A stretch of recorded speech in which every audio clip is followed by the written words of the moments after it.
Classification अगर further करें तो वो एंजाइम दो तरह का हो सकता है, जिस तरह हमें अंदाज़ा भी है पहले। एक एपो एंजाइम है, जबकि दूसरा जो है वो कौन सा होगा, होलो एंजाइम है। अच्छा, एपो एंजाइम और होलो एंजाइम के बारे में बड़ी अहम बात है कि कौन एक्टिवेटेड है और कौन इनएक्टिव फॉर्म में है। तो उसके लिए हम याद रखेंगे कि जो एपो एंजाइम होगा वो इनएक्टिव फॉर्म ऑफ एंजाइम है, जबकि इसकी एक्टिव फॉर्म जो है उसे अब क्या नाम दे देते हैं, होलो एंजाइम का नाम दे देते हैं। अच्छा, एक्टिव और इनएक्टिव होने वाली क्या बात होगी।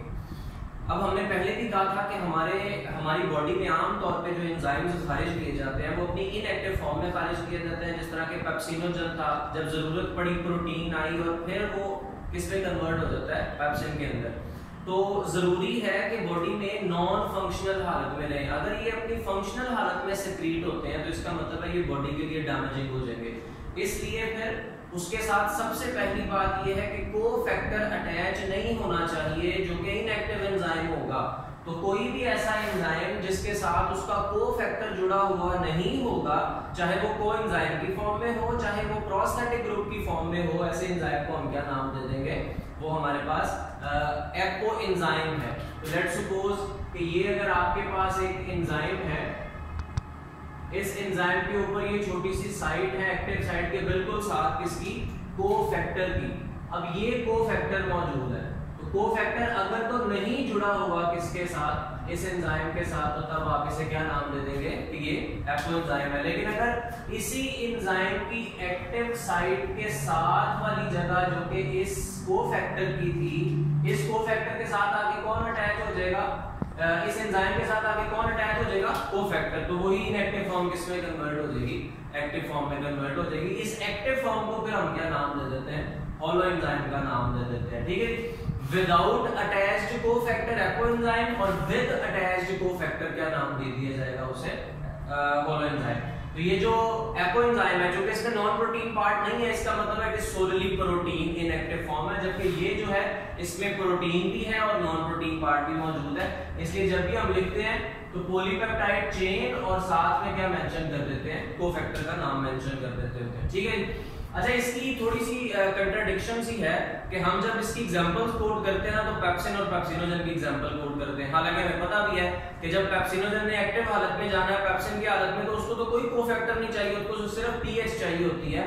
तो एग्जांपल जब आप इसकी लिखेंगे, आपकी बुक में लिखी हुई है सक्सिनिक एसिड डीहाइड्रोजिनेज की, वो जो सक्सिनिक एसिड डीहाइड्रोजिनेज है ना, विदाउट मैग्नीशियम, वो एग्जांपल बन जाएगी एपो एंजाइम की विद मैग्नीशियम, मतलब मैग्नीशियम उसके साथ एज एक्टिवेटर अटैच है। वो एग्जांपल किसकी बन जाएगी, होलो एंजाइम की। Succinic acid dehydrogenase without magnesium example बन जाएगी एपो एंजाइम की, और विद मैग्नीशियम एग्जांपल बन जाएगी किसकी, होलो एंजाइम की।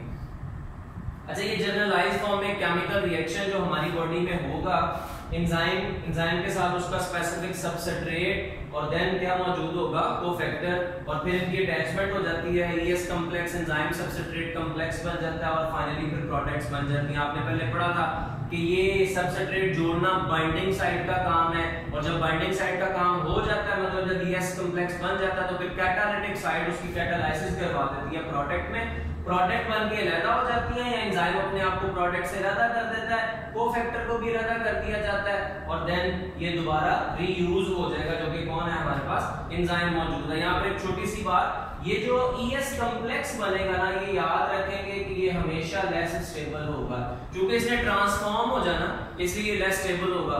तो ES कॉम्प्लेक्स लेस स्टेबल है, केमिकल रिएक्शन को कैटालाइज करने के लिए हमें तीन चीजों की जरूरत है, एंजाइम, सबस्ट्रेट और उसका क्या होगा, को-फैक्टर मौजूद होगा।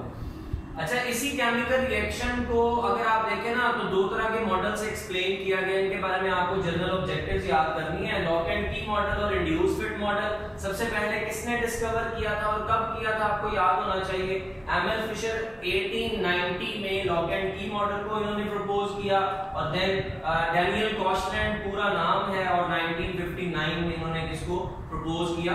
इसके चंद आप पॉइंट्स याद रखें, इसकी एक्टिव साइट कैसी होगी और इसकी कैटालाइसिस कैसी होगी। एक्टिव साइट सबसे पहले लॉक एंड की मॉडल की रिजिड है। रिजिड कहने का क्या मतलब है, आपने पढ़ा हुआ है कि केमिकल रिएक्शन से पहले, केमिकल रिएक्शन के दौरान और केमिकल रिएक्शन के बाद एक्टिव साइट में कोई फर्क नहीं आता, कोई चेंज नहीं आता। इसका मतलब है जैसी एक्टिव साइट है वैसा ही सबस्ट्रेट उसके ऊपर क्या हो जाएगा, आगे अटैच हो जाएगा।